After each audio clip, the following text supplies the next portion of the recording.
Okay, I hate to be the bearer of bad news here, but millions of Americans could see their SNAP benefits get cut. And it's happening way sooner than you think. Now, there's a lot of misinformation flying around social media right now, so I read through the actual federal policy documents so you don't have to, and what I found is honestly concerning. But here's what you need to understand. This isn't about work requirements like everyone's talking about. This is about state error rates and the federal government cracking down hard on states that have been making too many mistakes. Hey friends, if you're new here, welcome. This channel is all about helping you navigate government benefits, understand policy changes before they hit your wallet, and figure out how to protect yourself when Washington makes big moves. And trust me, this is a big move. Look at this headline.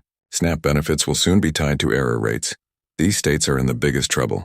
Only 8 states, that's right, would receive full funding if this went into effect today. That means 42 states are scrambling right now to fix their error rates or face massive funding cuts. And guess who ultimately pays the price? You do. Before we dive into which states are affected and what this means for your family, let me tell you about something that could help. So, here's what's going on, and I need you to pay close attention, because this is not what you've been hearing on social media. The federal government has told states, stop making so many mistakes or lose funding for food assistance. Starting with fiscal year 2028, which actually begins October 1st, 2027, states with an error rate higher than 6% will start losing federal funding for SNAP. Now you might be thinking, okay, that's 2027, I've got time. But here's the problem. States have to start making changes now to get their error rates down by then. That means cuts could start happening as early as this year or next year. Let me read you what the Congressional Budget Office estimates. States will end up reducing or eliminating SNAP benefits for about 300,000 people. Subsidies through child nutrition programs could also decrease by about 96,000 children. 300,000 people. 96,000 children. Those aren't just statistics. Those are real families who could lose food assistance. Let me show you the actual numbers because this is eye-opening. The federal government set the threshold at 6%. Let me tell you where states actually are. Alaska, 24.66% error rate. That's the highest in the nation. Just to give you perspective, their error rate the year before was 60%. They've improved, but they're still way above the threshold. States in serious trouble. Georgia, 15.65%. Florida *, 15.13%. New Mexico, 14.61%. Oregon *, 14.06%. New York, 14.09%. States still over the line, California, 10.98%. Now everyone talks about California giving away free food, right? But they're still double the federal threshold. Texas, 8.32%. Even Texas, which you'd think would be running a tight ship, is over. Louisiana, 6.62%. Washington State, 6.06%. The few states doing well: Idaho, 3.59%. South Dakota * 3.88%. Wisconsin * 4.47%. Vermont * 5.13%. Only 8 states total would receive full funding if this policy took effect today. Let that sink in. So, what does error rate even mean? The error rates include both overpayments and underpayments. But here's the thing. Overpayments are far more common. That means states have been giving people more money than they're actually eligible for. Now this is where it gets really concerning for you personally. Let's talk about what this actually means for your benefits. There are essentially 3 groups of people who are going to be affected. Group 1, people who will lose benefits entirely. These are the 300,000 people the CBO mentioned. These are folks who probably shouldn't have been eligible in the first place based on the strict federal guidelines. But state errors let them slip through. When states audit their rolls to reduce error rates, these people will get cut completely. Group 2, people who will see major benefit reductions. This is probably the biggest group and you might be in it without even knowing. Let me explain with an example. Let's say you've been getting $400 a month in SNAP benefits, but when the state audits your case, they realize you're only eligible for $300. You've been receiving that extra $100 every month for the past year. Here's the scary part. The Trump administration is not telling states, oh well, that was our mistake, don't worry about it. No, they're saying that overpayment needs to be paid back. Group 3, people who will face benefit clawbacks. This is where it gets really tough. Let's say you were getting $400 but should have been getting $300. That's $100 a month overpayment over 12 months. That's $1. $200 the state overpaid you. They're going to want that money back. How are they going to get it back? Most likely, they're going to reduce your future benefits. So instead of getting that $300 you're actually eligible for, you might only get $200 or $250 for several months while they recoup the overpayment. The exact percentage will be up to each state to decide. Here's what people keep missing. Yes, fiscal year 2028 starts October 1st, 2027. That's when states officially have to be under that 6% error rate or start losing federal funding. But states can't wait until 2027 to start fixing this. They have to start making changes now. That means 2025, 2026 states will be auditing cases, tightening eligibility, and potentially starting to reduce or eliminate benefits for people who don't meet strict guidelines. 2027 final push to get error rates down before the deadline. 2028. If states still haven't fixed their error rates, they'll have to cover 5 to 15% of SNAP costs themselves. States with especially high error rates like Alaska and Georgia have until 2030 to comply. But that doesn't mean they're not going to start cutting benefits now. And there's another wrinkle to this. As of right now, the federal government is in a shutdown situation. What does that mean for your benefits? Come November 1st, your SNAP benefits could be delayed. That's a separate issue from the error rate problem, but it's another thing you need to be aware of. Here's what's really driving this. The Trump administration has made it clear they believe states have been abusing federal funding for the past 4 years. The Department of Government Efficiency, DOGE, is still actively looking for what they call waste, fraud, and abuse in federal programs. SNAP is just one program under the microscope.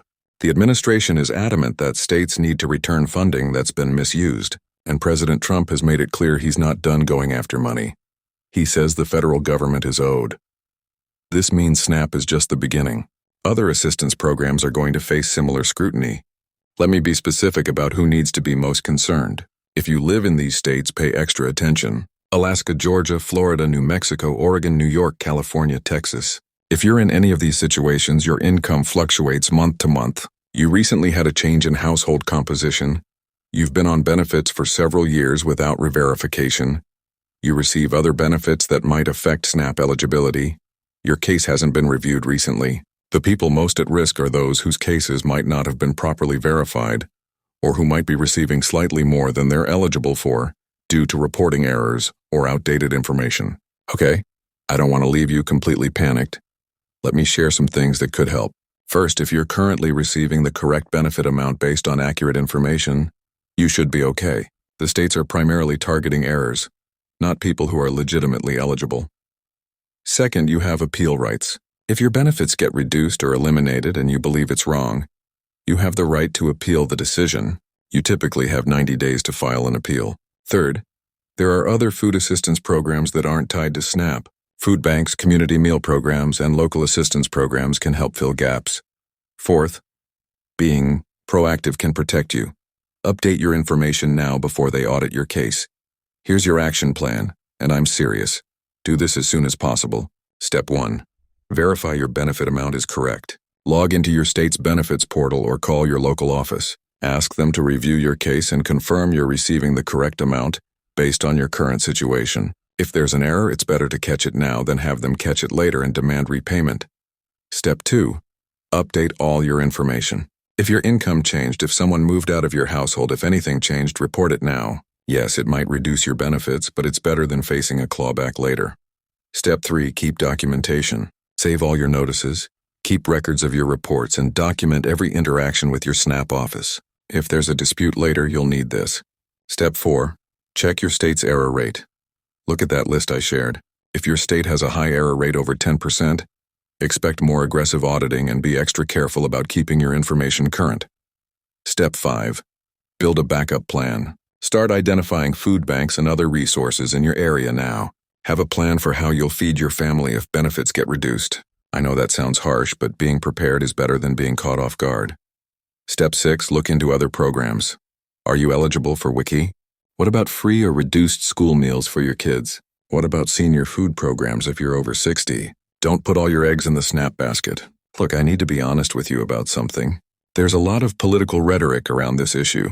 Some people say these error rates prove there's widespread fraud in SNAP. Other people say the error rates are mostly technical mistakes and innocent reporting issues, not fraud. The truth, it's probably both. Yes, there are some cases of actual fraud, but there are also a lot of cases where people made honest mistakes, didn't understand the rules, or where the state made data entry errors. But here's what matters for you.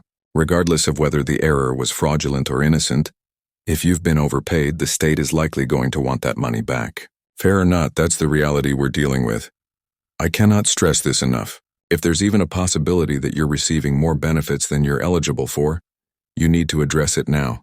Don't wait for them to catch it. Yes, it might mean your benefits go down, but that's better than receiving a big overpayment bill later. Having future benefits drastically reduced to repay the overpayment, potentially facing fraud charges if they decide the overpayment was intentional. I'm not trying to scare you, I'm trying to protect you. Here's the bottom line, this is real. It's happening and it's going to affect millions of people. The 2028 deadline isn't as far away as it sounds because states need to start making changes now. If you're in one of those high-error states, Alaska, Georgia, Florida, New Mexico, Oregon, New York, California, Texas, be extra vigilant. Your state is under pressure to dramatically reduce errors, which means aggressive auditing and likely benefit cuts. But you're not powerless here. By staying informed, keeping your information current, and being proactive about your case, you can protect yourself from the worst of this. If this video helped you understand what's actually happening with SNAP benefits, please hit that subscribe button and turn on notifications. I'm monitoring these policy changes constantly, and I'll keep you updated as things develop. Drop a comment below and let me know. What state are you in? Are you worried about your benefits?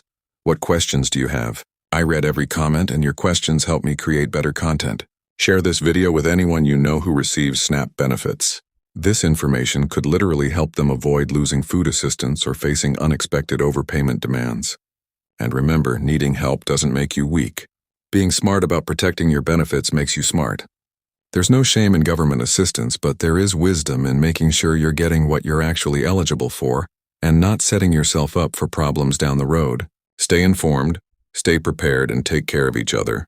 I'll see you in the next.